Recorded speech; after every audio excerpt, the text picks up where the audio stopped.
So you haven't booked a cruise in a long time, or you're booking your first cruise. What are some of the common mistakes that new cruisers make when they're booking their cabins? Today, I'm going to go over the top 5 mistakes I think that new cruisers make when they're booking their first cruise.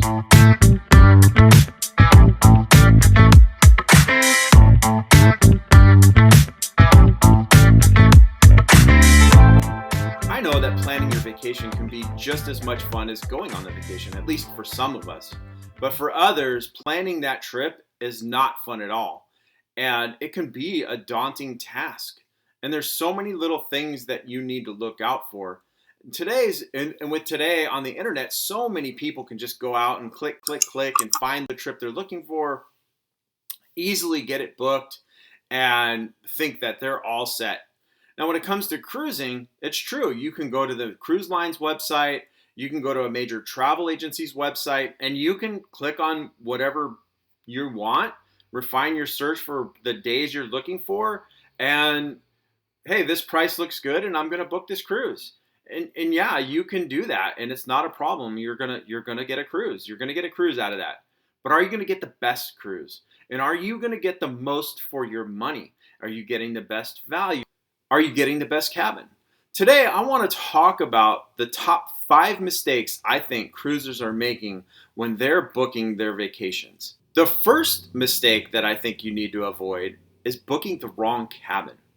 And I don't just mean are you booking a balcony or booking an ocean view when you think you're getting a balcony, or did you book, did you book a cabin at the front of the ship when you wanted to be at the middle of the ship? Those are very important things to know and to consider. I know a lot of people think an ocean view cabin is going to give you a balcony. I mean, it makes sense, right? You're seeing the ocean.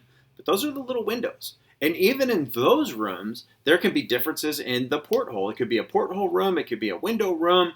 There's lots of different ocean view rooms.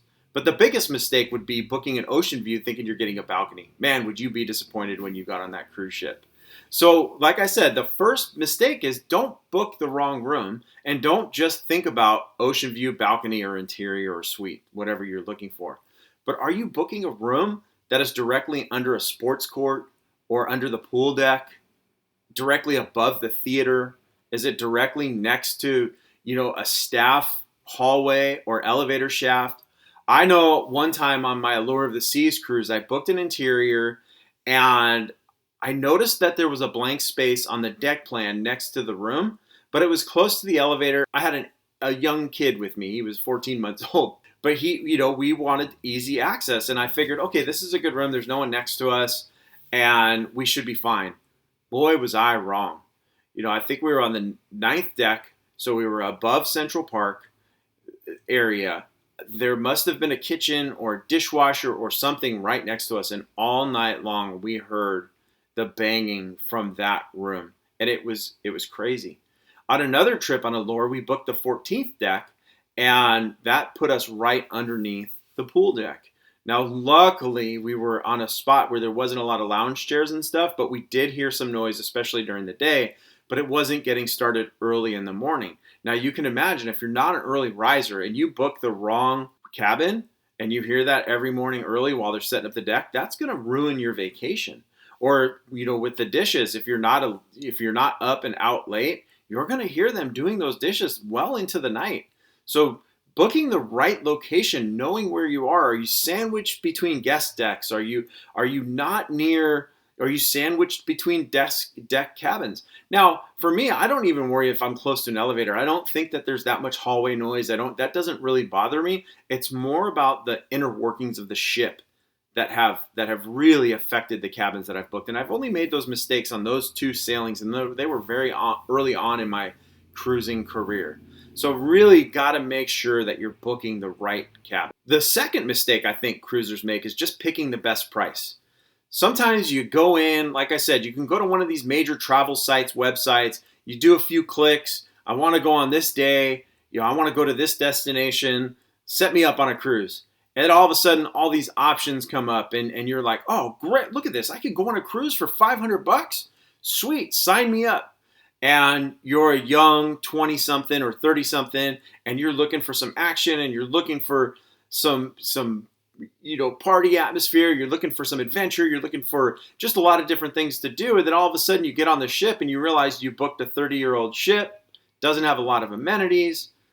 Maybe it's going to be a good time, maybe not, hard to tell, but it's definitely not crossing off the list of things that you wanted to do on the ship because you just booked it by the deal that you found. You really got to dig in. And just because it's the best price definitely does not mean that it's the best value. Some of these ships, if you start looking at Allure of the Seas, if you start looking at some of the Norwegian ships or the Carnival ships, the newer Carnival ships, that aren't the newest ones that are sailing on off-peak times, that's where your value is. And you're going to be able to get the premium cruise ships at a discount price just by paying attention to what ships you're booking and when. The third mistake that you shouldn't make when booking a cruise is don't be afraid to sail during hurricane season. There are some fantastic values to be had during hurricane season, and really the chances of your cruise being adversely affected during hurricane season are pretty low. Not that it can't happen, it definitely can, but it's not certain that it's going to happen. I've sailed several times throughout September and October. I've sailed with fantastic deals, and I've had some of the absolute best cruises that I've ever had during those times because the weather wasn't super hot. You did have some storms, but the value for what you get, I don't know, it just seems to draw out a good crowd. It's a crowd of people that know that it's okay. It's a crowd of people that understand, hey, we can go cruising during this time. We don't really have to worry too much about it. And also, if there's a hurricane out there while you're out there, yeah, your cruise ports might get turned around, or you might have to do a Western Caribbean instead of Eastern Caribbean, or there could be some changes. But as long as you go into it with flexibility and knowing that there could be those changes, you're 100% going to be fine by booking a cruise during hurricane season. The fourth mistake that most cruisers make when booking their cruise vacation, they decide that they're going to fly to their embarkation port on cruise day. And that, my friends, is a mistake. And it's a mistake for many reasons. I think the biggest reason that you're going to hear, and I would agree that it is the biggest reason, is there's too much stress in that travel day. You have to, if you miss your flight, if your flight is delayed, if there's some sort of hang up and you're supposed to get there at 10 a.m. on cruise day, and then all of a sudden it's 11 a.m. and then you're going to get there at noon, and you're going, okay, now we only got a 3-hour window. We only got a 3-hour window to when we're going to get on the ship.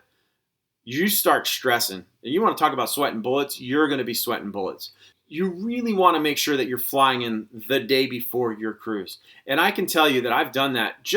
One time I risked flying in on the day of, and I talked about that in my recap with my son, and it worked out well. I mean, we were flying from California to Miami in October, direct flight. It was a gamble, but the gamble paid off. But I don't suggest it. Every other time, I have definitely flown into the cruise port the day before, and you just make it like it's a shore excursion day. You explore your embarkation port. Just have a blast. There's so much to do in these ports. I love sailing out of Fort Lauderdale. I love the water taxi. I love the 17th Street Causeway. I like to go stand up on the bridge and check out the cruise ships the day before. I like to go out to the jetty and watch them sail away. There's just so many things you can do to just prep yourself and pump yourself up for that cruise. You're going on a cruise vacation. Who wants to be stuck on a plane wondering if you're going to make that cruise? So do not make that mistake. It is worth the investment. It's worth pushing that stress aside and just sailing into cruise day, just knowing you're set and you've got that cushion if something happens. The fifth mistake that I think cruisers make when booking their cruise vacation is that they're either planning too much or planning too little. I am a firm believer that there has to be some sort of planning and has to be some sort of research into your trip. I get criticized for it a lot because I know a lot about what's going on, and people tell me, aren't you spoiling your vacation? You've got everything planned. And I don't. I don't plan a lot of stuff. I do research a lot of things. So I know what are the must not misses. I know where what the must-see attractions are. I know the hot spots where maybe there's a good bite of food to get that isn't really on the beaten path. And so I dig into those things. I know some of the excursions I might want to do. And some of them, if I know they're going to sell out, that's when I book. That's when I plan it. That's when I jump in and actually make those pre-plans. If there's a restaurant on the ship that I want to eat, for this next cruise that I have coming up, I booked Izumi. I want hibachi. I want hibachi. And I know that that's a restaurant that books up quick, so I just booked it ahead of time. But I don't, and I know there's a show on the ship that I want to see, so I've planned for that. I've planned for going to the pub and watching this music act or going to do this or going to do that. But nothing I do is set in stone.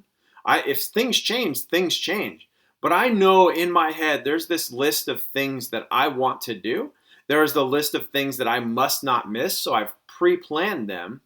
And then there's I just want to go with the flow and have a great vacation.